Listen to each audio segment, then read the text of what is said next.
must be 5 a.m. Eastern Standard Time, somewhere out there on this beautiful Friday, the third day of September in 2021. First of all, I'd like to say we're praying for those people in the southeast Louisiana, Mississippi panhandle area, and hope that they're recovering, and simultaneously our good folks who are up in the northeast, Pennsylvania, New York, and New Jersey, who were also devastated with loss of life from the hurricane that just passed through this week. But we're here for Artisans Tips, our last one for the week. We do this for every of our brothers and sisters, every each and one of you, whether it's major account, key account, up and down the street, and home sales, retail sales, or automotive sales. One of the biggest things that still chuckled me was that a couple weeks ago, about a month ago, somebody wrote me and asked, why don't we do something to help out the new sales managers? So for the past few weeks, we've been going in and out with sales training, general overall, not being specific, and also helping out with the new sales manager. So as we end the week, let's unpack this for today to get you ready to get out there. If you are a sales manager, start with a better job description. Great sales results start with great salespeople. So when your organization needs to recruit and to hire top quality salespeople, it pays to start with a hiring process that includes some type of strategically targeted salesperson job description. Now, the dangers of making a bad hiring decision, some of you have already been through, but if you're new to it and you haven't been through it, it's important to hire a person using a process, just like you expect your other departments to follow processes.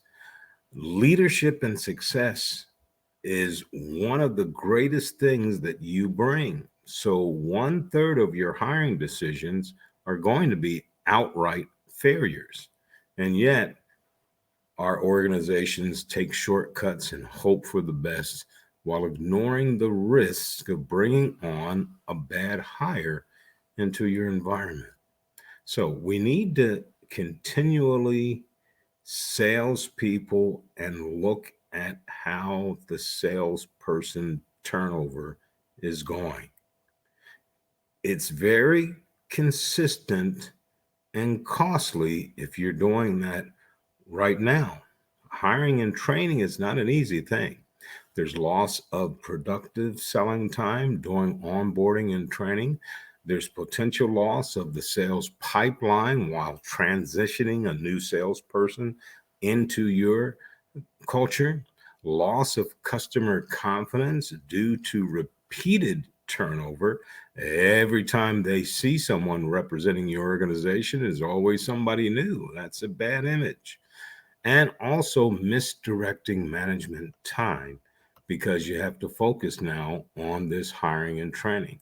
Well, HR does it. Well, HR may serve up the person to you because they're doing the sourcing and they may be doing the initial contact, but you still have to be part of the interview process. Now, the benefits of doing a good process is better salespeople. Now they can yield you better benefits out in the field because they know what they're doing. Once they understand your process with a little coaching, they'll be on their way. This will get you greater sales performance.